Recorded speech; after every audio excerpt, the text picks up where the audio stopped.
Hello, my name is Debbie Thomas, and I'm the director of the Shot at Life campaign at the United Nations Foundation. It is with great pleasure that I introduce Susan Silbermann, the president and general manager of Pfizer Vaccines.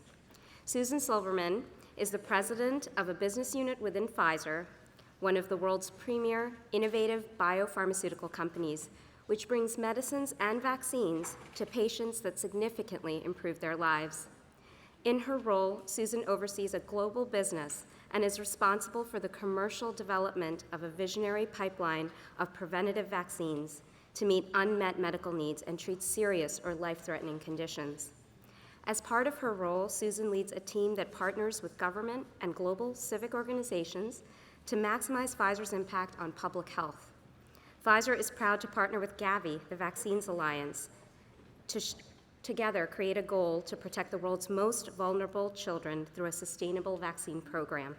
Through this partnership, Pfizer contributes to Gavi's goal of immunizing a further 300 million people from 2016 to 2020. Please welcome Susan Silbermann.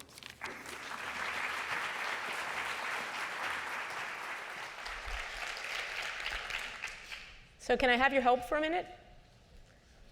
10, 9, 8, 7, 6, 5, 4, 3, 2, 1. 1. There you go.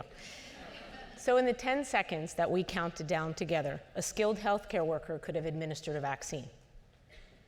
In the same 10 seconds, 40 children were born around the world. And by the time I finish my talk with you today, more than 2,000 children will be born. These are the future leaders of tomorrow. It could be the next Steve Jobs, Steve Forbes, perhaps even Margaret Thatcher or a Margaret Mead. And who knows, maybe it will be the next Michael Jackson or a new Michael Jordan. It may even become the first person to actually reach Mars. So it's with the potential of this generation to come and the year of 2030 that I look forward through the lens of innovation and the lens of technology. Due to the amazing advances that have been made in technology across many, many decades, we have in our hands the ability to help children all around the world and to change their lives in 10 seconds. Yet, depending on where the children are born, they may have a vastly different experience with both innovation and technology. Many, we know, will benefit from that technology, but others will be left behind. We're fortunate that there's an element of healthcare innovation that can and has and will continue to enrich the lives of children everywhere.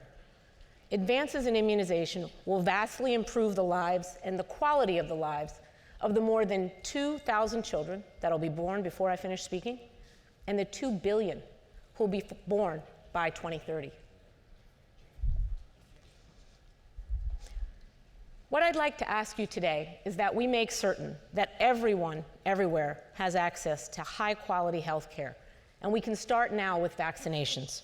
They ward off diseases, and in the future, we actually have some promise and some hope that vaccines could actually cure them.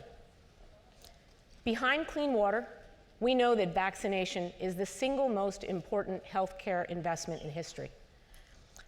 It's estimated that in the last decade alone, vaccines have prevented 26 million cases of childhood infections. And as I envision our world in 2030, I imagine everyone, regardless of where they live, have access to life-saving vaccines. Let me share with you a startling fact. Pneumonia, largely a vaccine-preventable disease, takes the lives of over 1.5 million children under the age of 5 every year. So let's think together for a minute about all the families around the world that won't be able to celebrate their child's 5th birthday. I think that's heartbreaking, and I don't think it should have to happen. While progress in public health has been made all around the world, and more vaccines are now available than they ever were before, we must and can do more. And I can tell you what doing more looks like. On a recent trip I took to Malawi, I witnessed this scene of women lined up outside an immunization clinic, waiting to have their babies vaccinated, lined up for hours in the sweltering heat. Now, they weren't frustrated by the wait or even by the high temperature. They were grateful to have the opportunity to have their children immunized against a disease, many diseases, that they've seen so many other families and children suffer from. Inside the clinic, I witnessed the commitment and the passion of the healthcare workers dedicated to speaking with every mother and immunizing every child. It was in that moment, and many others like that I've experienced, that I realized there is so much we can do to help those who are just beginning their lives. The children of Malawi have vaccines because of a committed global public and local public health community that works tirelessly to make sure that these children get access to the vaccines they need. There's help for these children regardless of where they live. These children and tens of millions of others are benefiting from collaborations that involve everyone from ministers of health to makers of vaccines. Coupled with immunization, these collaborations enable these children in the very last mile to be reached and to be fully immunized. So this visit for me really reinforced the importance and the power of these public and private partnerships between government and non-government stakeholders. We have an important goal that I think we should all share: ending the senseless death of children all around the world from vaccine-preventable illnesses. That's why you can imagine I'm so excited to see the focus and the commitment this very week to the new UN Global Goals, or Sustainable Development Goals. I believe that if we strengthen these global partnerships between public and private entities, that will be essential to providing a brighter future and a healthier future for everyone around the world. One of the most impressive public and private partnerships that I'm involved in is that spearheaded by Gavi, the Vaccine Alliance. Pfizer is very proud to be a part of the effort to provide access to life-saving vaccines to children all around the world, and these are delivered on the ground by UNICEF and ministers of health. Working with Gavi, we've been supplying millions of doses of our pneumonia vaccine to protect those children who are now considered the most vulnerable. These partnerships will open the door to good health and better health practices, especially in the communities where these healthcare systems are just on the verge of developing. But we can't stop here. We have to go beyond these partnerships and continue to accelerate technology that will allow them to deliver even more. One of the technologies that's important for us to work on is better control of the temperatures of vaccines so they can arrive safely and be effectively administered. It's important that they arrive at the right temperature because that guarantees the success of your vaccination campaign. So I want all of you to imagine a heat wave in the summer in the middle of New York City. And imagine that the trucks that deliver things like milk didn't have the ability to keep them cool. Well, we do think that refrigeration is sort of a basic thing, right? Not so in many parts of the world.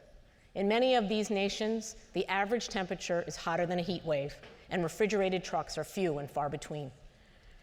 We have continued our research to make vaccines more resilient and stable and capable of resisting these changes in temperatures or the lack of infrastructure that many of these countries suffer from.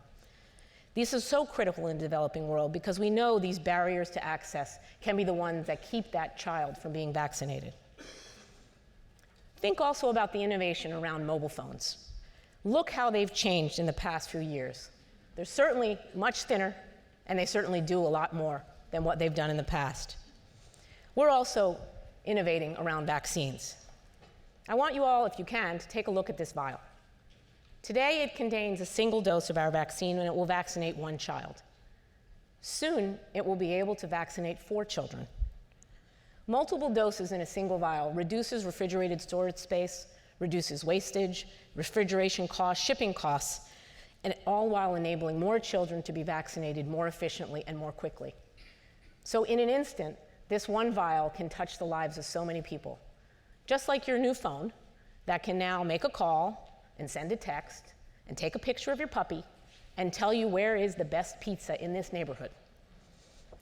So I hope that it's evident that we must continue to find ways through technology and partnership to ensure that all the world's most vulnerable children have access to life-saving vaccines.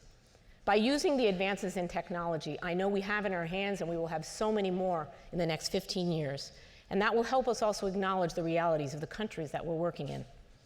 Based on everything we've achieved so far through public and private partnerships, and now of course bolstered by the adoption of these new global goals, I look at the world in 2030 with true optimism. If technology can transform the life of a child in just about 10 seconds through vaccination, just imagine what the advances in technology across so many sectors will be able to do in the next 15 years to help support the healthy and the quality of the life of the 2 billion babies that will be born between now and then. So I want to thank you for your attention, and I hope you can let us achieve all of this together.